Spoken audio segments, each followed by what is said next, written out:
السلام علیکم ورحمۃ اللہ وبرکاتہ۔ حامد و مصلیہ اما بعد، آج آپ کے سامنے چند اخلاقی اصول بیان کیے جاتے ہیں جن کو اپنا کر آپ ایک بااخلاق شخص بن سکتے ہیں، جس کی شریعت میں اور ہمارے دین میں بڑی تعریف کی گئی ہے۔ پہلا اصول، کسی شخص کو مسلسل 2 بار یا 3 بار سے زیادہ کال نہ کریں۔ اگر وہ آپ کی کال نہیں اٹھاتے تو اس کا مطلب یہ ہے کہ وہ کسی اور ضروری کام میں مصروف ہیں، اور وہ جب فارغ ہوں گے تو آپ کو دوبارہ کال کر لیں گے۔ دوسرا اصول، کسی سے لی گئی ادھار رقم ان کے یاد دلانے سے پہلے ادا کر دیں۔ رقم چاہے کتنی بھی ہو، روپیہ 1 ہو یا 1 لاکھ ہو یا 1 کروڑ ہو، اس سے آپ کے کردار کی پختگی ظاہر ہوگی، اور مستقبل میں اگر آپ کو کبھی ضرورت پیش آئی دوبارہ تو آپ اس سے دوبارہ رقم کا مطالبہ کر سکتے ہیں، اور وہ بخوشی آپ کو رقم دے بھی دے گا۔ تیسرا اصول، اگر کوئی آپ کی دعوت کرے کسی ہوٹل میں، کسی ریسٹورنٹ میں، تو جو مینو پر مہنگی ڈش ہو اس کا آرڈر نہ کریں، بلکہ ممکن ہو تو انہی سے پوچھیں کہ آپ ہی آرڈر کریں، آپ میزبان ہیں، آپ کا حق زیادہ ہے۔ چوتھا اصول، کچھ سوالات ایسے ہوتے ہیں جن کو نہیں پوچھنا چاہیے، جیسے اوہ تو آپ نے ابھی تک شادی نہیں کی، یا آپ کے بچے نہیں ہیں، یا آپ نے اپنا گھر کیوں نہیں خریدا۔ ایسے سوالات جو ہیں بعض مرتبہ انسان کو تکلیف پہنچاتے ہیں، تو یہ اس طرح کے پرسنل سوالات نہ کیے جانے چاہیے۔ پانچواں اصول یہ ہے کہ اگر آپ کسی دوست کے ساتھ ٹیکسی لے لیں اور کرایہ وہ ادا کرتا ہے تو آپ اگلی بار ادا کریں یا مل بانٹ کر ادا کریں۔ هل جزاء الاحسان الا الاحسان، یہی ہمارے شریعت کا ضابطہ ہے، اصول ہے۔ اسی طرح سے ایک اصول یہ ہے کہ لوگوں کی بات درمیان میں نہ کاٹیں، بلکہ انہیں اپنی بات مکمل کرنے کا موقع دیجیے۔ آپ کو جو گفتگو کرنی ہے ان کی گفتگو کے بعد اس کو شروع کریں۔ ایک اور اصول یہ ہے کہ اگر آپ کسی کو تنگ کر رہے ہیں، اس کا مذاق کر رہے ہیں، اور وہ اس سے لطف اندوز نہیں ہو رہا ہے، وہ آپ کا اتنا بے تکلف دوست نہیں ہے کہ جس سے وہ محظوظ ہو، تو پھر رک جائیں اور دوبارہ کبھی ایسا نہ کریں، یہ بھی اذیت کا باعث بنتا ہے۔ ایک اور اصول یہ ہے کہ جب بھی آپ کی کوئی مدد کرے تو آپ اس کا شکریہ ضرور ادا کریں۔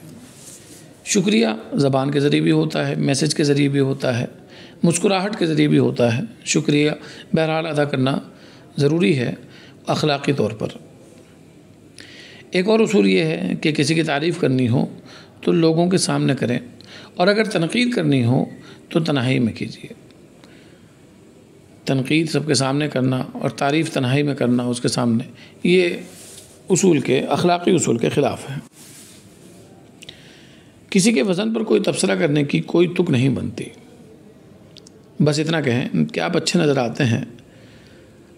اگر وہ وزن کم کرنے کے بارے میں بات کرنا چاہیں تو آپ بھی کیجیے، لیکن کسی کو یہ کہنا ہے کہ آپ کا وزن بہت زیادہ بڑھ رہا ہے، آپ کا پیٹ نکل رہا ہے، آپ بہت زیادہ موٹے ہو رہے ہیں، انفٹ محسوس ہو رہے ہیں، یہ اخلاقی اصول کے خلاف ہے۔ اسی طرح جب کوئی آپ کو اپنے فون پر ایک تصویر دکھاتا ہے تو دائیں بائیں سوائپ نہ کریں۔ یہ بیماری، یہ مرض ہمارے معاشرے میں بہت پایا جاتا ہے۔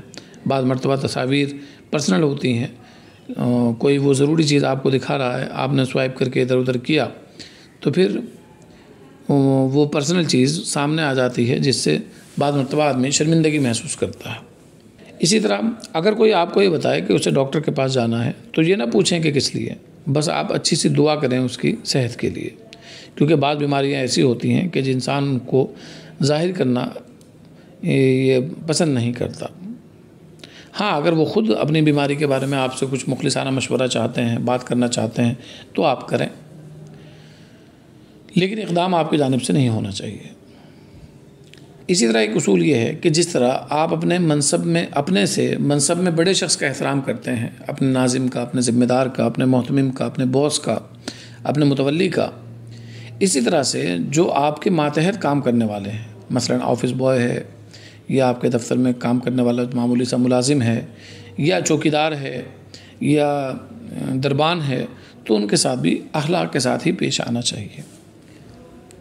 اتنا ذہن میں رکھیے کہ آپ کی شخصیت کا جو آئینہ ہے وہ اصل اسی وقت ظاہر ہوتا ہے جب آپ اپنے سے کمتر حیثیت کے لوگوں سے بات کرتے ہیں. اس وقت جو آپ کا رویہ اور برتاؤ ہے وہی آپ کی شخصیت کا اصل معیار ہے. اسی طرح ایک اصول یہ بیان کیا جاتا ہے کہ اگر کوئی شخص آپ کے ساتھ براہ راست بات کر رہا ہے تو آپ مسلسل اپنے موبائل فون کی طرف نہ دیکھیں. یہ روگ اور یہ مرض تو ہمارے معاشرے میں جڑ پکڑ چکا ہے کہ 3-4 لوگ بات کر رہے ہیں اور ایک صاحب جو ہے وہ آپس میں وہ اپنے فون میں مصروف ہیں. حالانکہ مجلس کے آداب میں سے یہ ہے کہ آپ متکلم کی جانب، بات کرنے والے کی جانب مکمل طور پر متوجہ ہوں. اگر آپ کو فون پر کوئی ضروری کام ہی کرنا ہے تو پھر آپ اس مجلس سے اٹھ کر چلے جائیں اور اپنے ضروری امور کو نمٹا کر واپس آئیں. مجلس میں بیٹھ کر اپنے موبائل کو تکنا اور باقی گفتگو کو نظر انداز کرنا یہ بد اخلاقی ہی ہے. ایک اور سب سے بہت قیمتی اصول یہ ہے کہ جب تک آپ سے پوچھا نہ جائے مشورہ نہ دیں. ہاں، مشورہ کوئی کر رہا ہے تو کیجئے، اپنا مشورہ دیجئے، اپنا اوپینین دیجئے، لیکن جب تک آپ سے پوچھا نہ جائے تو مشورے کی ابتدا اپنی جانب سے نہ کریں. اسی طرح سے ایک اور اصول، آخری اصول آج کی ویڈیو کا، کہ کسی سے عرصے کے بعد ملاقات ہو رہی ہو تو ان سے اس کی عمر یا تنخواہ وغیرہ نہ پوچھیں جب تک وہ خود اس بارے میں بات نہ کرنا چاہیں. خاص طور پر تنخواہوں کا معاملہ سینسیٹیو ہوتا ہے، حساس ہوتا ہے، اور ہر آدمی اپنی تنخواہ کو ظاہر کرنا یہ اچھا نہیں سمجھتا. اسی طرح سے عمر کے معاملے میں خواتین بڑی حساس ہوتی ہیں. اگر ان سے آپ ان کی عمر پوچھیں گے تو وہ ناراض بھی ہو سکتی ہیں. تو امید ہے کہ یہ اصول ہم اپنائیں گے اپنی زندگی میں اور ایک بااخلاق شخص بننے کی کوشش کریں گے. والسلام علیکم ورحمۃ اللہ وبرکاتہ.